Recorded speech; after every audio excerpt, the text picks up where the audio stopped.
Hello दोस्तों, welcome to all from my channel Dakshiya classes. Now हम पढ़ेंगे कंटेम्प्रेरी इंडिया एंड एजुकेशन का ये टॉपिक मेघालय का विवरण पत्र 1835।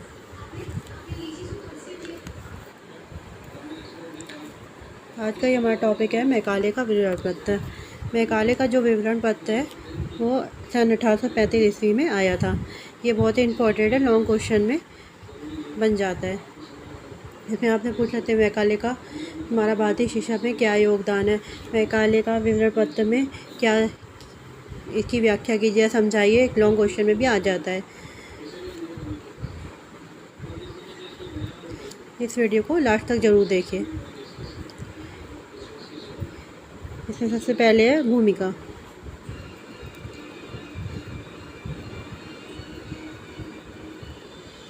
मेघालय का विवरण पत्र क्यों आया, इसकी ज़रूरत क्यों पड़ी?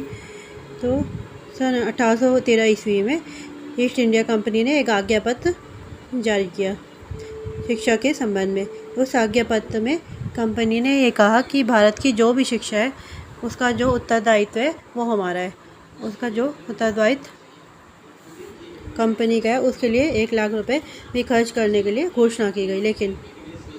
लेकिन गलती ये हुई, उन्होंने इस संदर्भ में कोई भी कदम नहीं उठाया।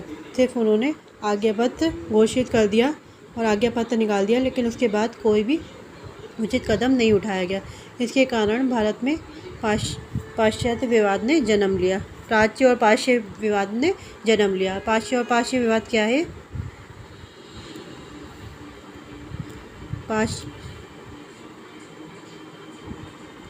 इस विवाद के कारण भारत की जनता 2 वर्ग में बंट गई। पाश्चात्य विवाद के कारण जनता को 2 वर्गों में बांट दिया गया। भाषा का माध्यम अरबी, फारसी, संस्कृत आदि, और भाषा का माध्यम अंग्रेजी, पाश्चात्य भाषा। पाश्चात्य विवाद क्या है? पाश्चात्य विवाद के बारे में जो भारत की जनता है वो 2 भागों में वर्ग गए। पहला वो वर्ग जो चाहता था कि भारत की जो शिक्षा है उसमें भाषा का माध्यम हो वो भारतीय भाषा होनी चाहिए, जैसे हिंदी, अरबी, फारसी, उर्दू, संस्कृत आदि। इस प्रकार की कोई भी भारतीय भाषा के माध्यम से हमें शिक्षा दी नहीं जानी चाहिए। और दूसरे वो लोग थे जो चाहते थे कि भाषा का माध्यम अंग्रेजी हो, यदि इंग्लिश में हमें शिक्षा दी जाए, पाश्चात्य भाषा में अंग्रेजी शिक्षा दी जाए।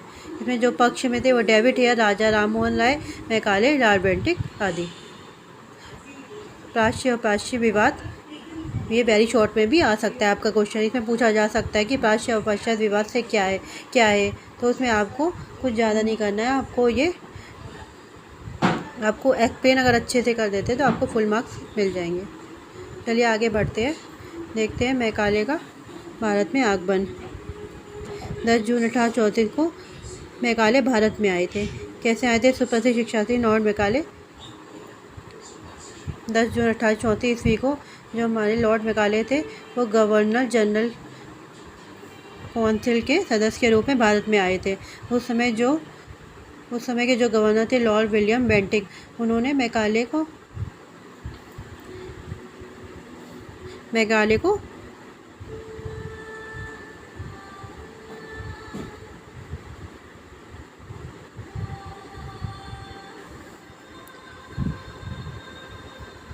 तो प्रसिद्ध शिक्षार्थी 10 जून 1834 ईस्वी को लॉर्ड मेघालय थे, वो गवर्नर जनरल के काउंसिल के सदस्य के रूप में भारत आए थे। उस समय के जो गवर्नर थे लॉर्ड विलियम बेंटिक, उन्होंने मेघालय को बंगाल के सेवा समिति का प्रधान नियुक्त कर दिया गया।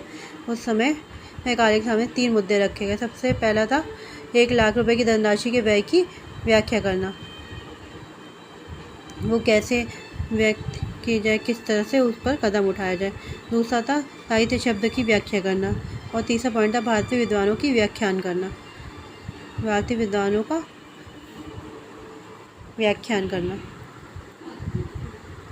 आगे 2 फरवरी 1835 को मेघालय ने अपना सुप्रसिद्ध विवरण पत्र गवर्नर जनरल की काउंसिल के समक्ष प्रस्तुत किया।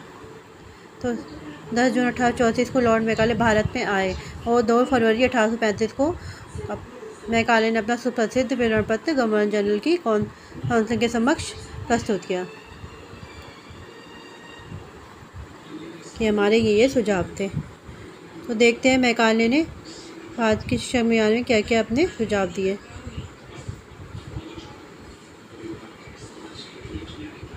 सबसे पहले उसने साहित्य शब्द की व्याख्या की। साहित्य शब्द की व्याख्या करते हुए उन्होंने कहा साहित्य शब्द का अर्थ जो है वो अंग्रेजी साहित्य से है, ना कि किसी संस्कृत, अरबी और फारसी भाषा से है। यहाँ पर अगर साहित्य शब्द का इस्तेमाल करें तो उसका मतलब अंग्रेजी साहित्य से लिया जाएगा। पहला पॉइंट ये उन्होंने ये रखा। भारतीय साहित्य का मजाक उड़ाते हुए लिखा, एक अच्छे यूरोपियन पुस्तकालय की मात्र एक अलमारी भारत और अरबी के संपूर्ण साहित्य के बराबर होगी। तो कुल मिला के दोस्तों मैकाले साहित्य शब्द का मतलब अंग्रेजी साहित्य से ले लिया गया। जहाँ जहाँ साहित्य का मतलब पढ़ते हैं उसका मतलब अंग्रेजी साहित्य से ही है, ना कि कोई किसी संस्कृत, अरबी, फारसी से है। उन्होंने भारतीय साहित्य का मजाक भी उड़ाया और कहा कि ये तो पूरा साहित्य है, ये जो तुम्हारा जितना साहित्य है वो हमारी सिर्फ एक बुक के ही बराबर है। साहित्य पर प्रहार करते हुए लिखा उन्होंने, क्या हम ऐसे साहित्य और विज्ञान को पढ़ाएंगे जो अत्यंत निम्न कोटि का है। मैकाले ने संस्कृत साहित्य को बहुत ही निम्न कोटि का बताया। उन्होंने कहा कि हम संपूर्ण इतिहास और दर्शन का ज्ञान करा सकते हैं, तो तब हम ऐसे चिकित्सा साहित्य का ज्ञान कराएंगे जिस पर अंग्रेज पशु शिक्षकों को भी लज्जा आएगी। ज्योतिष ऐसा है जिस पर स्कूल को अंग्रेजी बालिका हंस पड़ेंगी। इतिहास ऐसा है जिसमें 77 फीट लंबे राजाओं वर्णन है। भूगोल ऐसा है जिसमें सीरे और मक्खन का वर्णन है।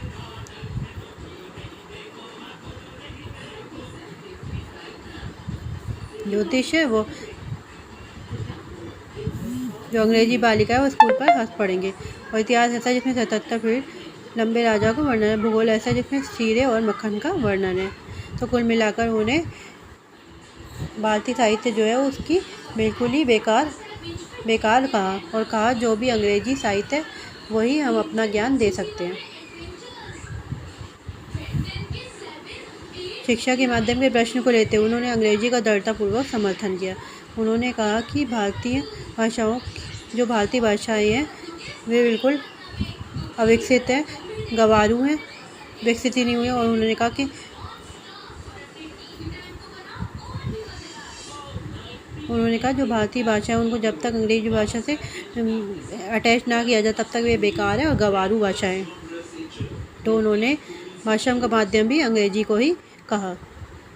अगला पॉइंट में उन्होंने कहा भारतीय विधान का तात्पर्य उस विधान से है जो लॉक के दर्शन और मिल्टन की कविता से प्रेरित हो। मतलब भारतीय विधान का तात्पर्य उस विधान से जो लॉक के दर्शन और मिल्टन की कविता से प्रेरित हो।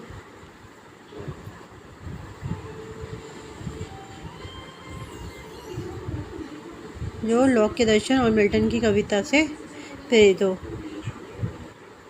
अगले पॉइंट में उन्होंने कहा शिक्षा केवल उच्च वर्ग के लिए होनी चाहिए।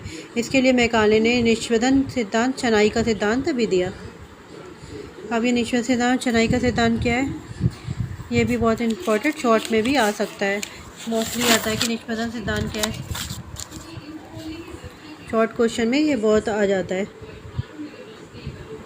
तो ये क्या है निष्पंदन सिद्धांत। मैकाले ने ये कहा कि पूरी जनता को शिक्षा ना दी जाए, पूरे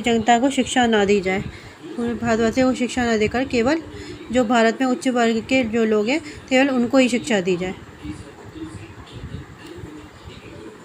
दोनों इस सिद्धांत में, निष्पंदन सिद्धांत में कहा कि ये शिक्षा व्यवस्था केवल उच्च वर्ग के व्यक्तियों को दी जाए। उच्च वर्ग के व्यक्तियों में से निम्न वर्ग के व्यक्तियों में संपर्क द्वारा स्वाभाविक रूप से पहुंची जाएगी। मतलब शिक्षा जगत के सिद्धांत को निष्पंदन सिद्धांत अथवा छन्ना सिद्धांत भी कहते हैं, क्योंकि इस प्रक्रिया में शिक्षा उच्च वर्ग ऊपर के जो है और से निम्न वर्ग नीचे की ओर संपर्क कर छन छन कर आती रहेगी। इसलिए कुछ विद्वान इसे अधोगामी और निष्पंदन सिद्धांत, डाउनवर्ड फिल्ट्रेशन थ्योरी भी कहते हैं।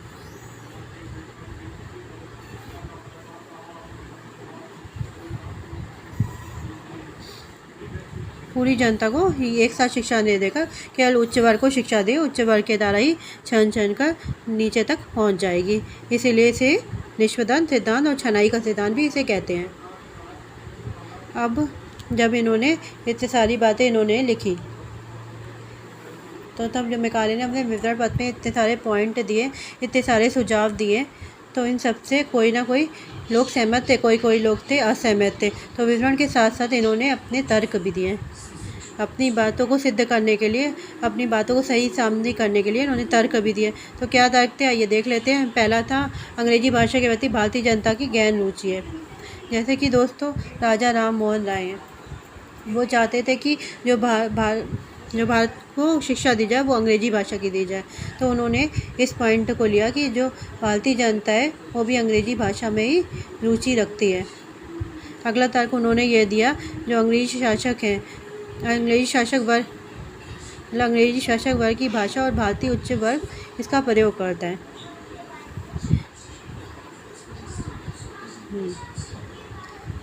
अगला इन्होंने कहा, पूर्वी समुद्र में अंग्रेजी व्यापार की भाषा बनने की पूरी संभावना है। पूर्वी समुद्र था, उसमें अंग्रेजी में शिक्षा देते हैं, तो उससे व्यापार में की भाषा भी पूरी संभावना है कि व्यापार हमारा सुदृढ़ होगा। अगला दिया, भारतीयों को अंग्रेजी का विद्वान बनाया जा सकता है और प्रयत्न करना सरकार का परम कर्तव्य है। क्योंकि वे तो यही मानते थे, जो वे अंग्रेजी है, अंग्रेजी साहित्य, अंग्रेजी ज्ञान ही बहुत सर्वश्रेष्ठ है और भारतीय ज्ञान उसके सामने कुछ भी नहीं है, निम्न कोटि का है।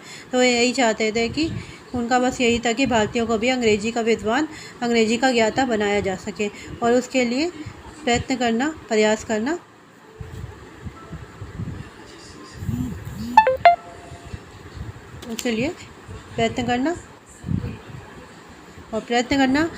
प्रयास करना सरकार का कर्तव्य है। और जिस प्रकार इंग्लैंड का पुनर्स्थान यूनानी एवं लैटिन भाषा से हुआ, उसी प्रकार भारत का पुनर्स्थान अंग्रेजी से होगा। मतलब क्या है इसमें दोस्तों, मतलब जो इंग्लैंड था, इंग्लैंड का पुनर्स्थान जो था वो यूनानी लैटिन भाषा से का प्रयोग किया था, उसी के बाद इंग्लैंड का पुनर्स्थान हुआ। तो इसी पॉइंट को तर्क बनाते हुए कहा कि जिस प्रकार इंग्लैंड का पुनर्स्थान यूनानी एवं लैटिन भाषा से हुआ था, उसी प्रकार भारत का पुनर्स्थान, अगर हम चाहते हैं कि भारत का भी पुनर्स्थान हो, तो हमें अंग्रेजी भाषा का प्रयोग करना ही होगा। मतलब इन्होंने ये एग्जाम्पल के तौर पे दिया कि जैसे इंग्लैंड का पुनर्स्थान यूनानी एवं लैटिन भाषा से हुआ था, तो इस प्रकार भारत का भी अगर हम पुनर्स्थान करना चाहते हैं तो हमें अंग्रेजी को प्रयोग में लाना होगा। 7 मार्च 1835 को लॉर्ड विलियम बेंटिक ने, जो तत्कालीन गवर्नर जनरल थे, उन्होंने मैकाले की सभी बातों को स्वीकार कर लिया। कुल मिलाकर जो मैकाले का विवरण पत्र स्वीकार कर लिया गया 7 मार्च 1835 ईस्वी में। तो ये तो दोस्तों से मैकाले के विवरण पत्र में जो सुझाव दिए और तर्क दिए। अब हम बात करेंगे मैकाले के विवरण पत्र के गुण और दोष। गुण अथवा मैकाले का भारतीय शिक्षा में योगदान, और भारतीय शिक्षा में इसका क्या योगदान था। भारतीय शिक्षा में इसका 3 बड़े योगदान थे। सबसे पहले था, प्राच्य और पाश्चात्य विवाद में तर्कपूर्ण निर्णय किया गया।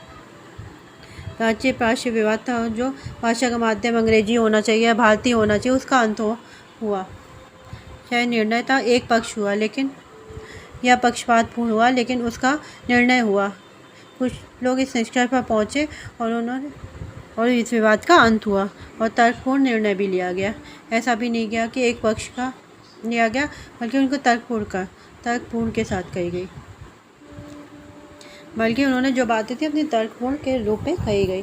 ये नहीं कि एक ही बात सुनी और अपना तर्क रख दिया, अपने सुझाव दे दिए। सबकी बात सुन के तब पक्षपातपूर्ण तर्क दिया गया। धार्मिक शिक्षा पर रोक लगाई गई। मेघालय के विवरण पे जो धार्मिक शिक्षा दी जाती है उस पर रोक लगाई गई।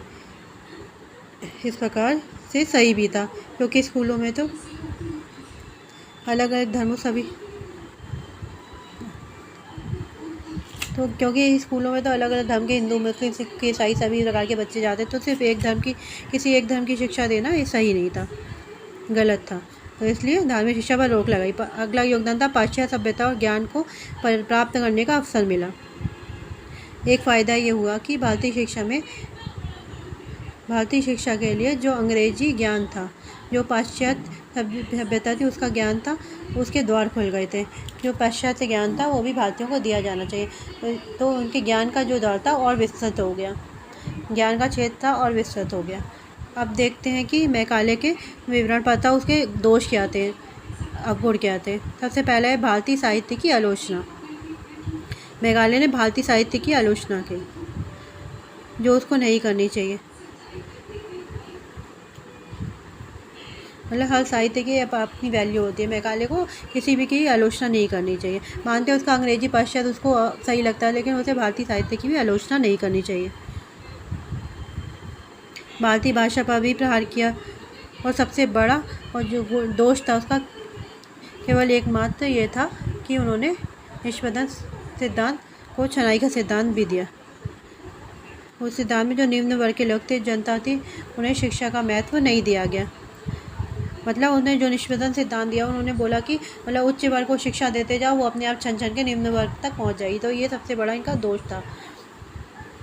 निम्न वर्ग वालों को महत्व नहीं दिया, उच्च वर्ग पे ध्यान दिया। सिर्फ कहा उन्होंने उच्च वर्ग को शिक्षित कर दिया तो निम्न वर्ग अपने आप शिक्षित हो जाएगा। ये था मैकाले विवरण पत्र। ये थे मैकाले विवरण पत्र के दोष। मतलब ये सही नहीं था ना कि थोड़े व्यक्तियों को अधिक ज्ञान दे देना और अधिक उत्तम, मतलब बहुत से व्यक्तियों को थोड़ा ज्ञान देने की अपेक्षा थोड़े व्यक्तियों को अधिक ज्ञान दे देना अधिक उत्तम और निरापद है।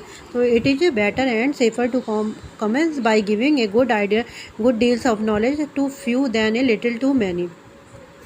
मतलब इन्होंने बोला कि मतलब उच्च वर्ग को ये ज्ञान दे दिया जाए और वो छन छन के निम्न वर्ग तक पहुंच जाएगा। तो ये इनका सही भी नहीं था। कुल मिलाकर ये कहा जा सकता है निष्पंदन सिद्धांत अपने में त्रुटिपूर्ण था, और इस सिद्धांत पर आधारित ऑकलैंड की शिक्षा नीति एक धोखा थी।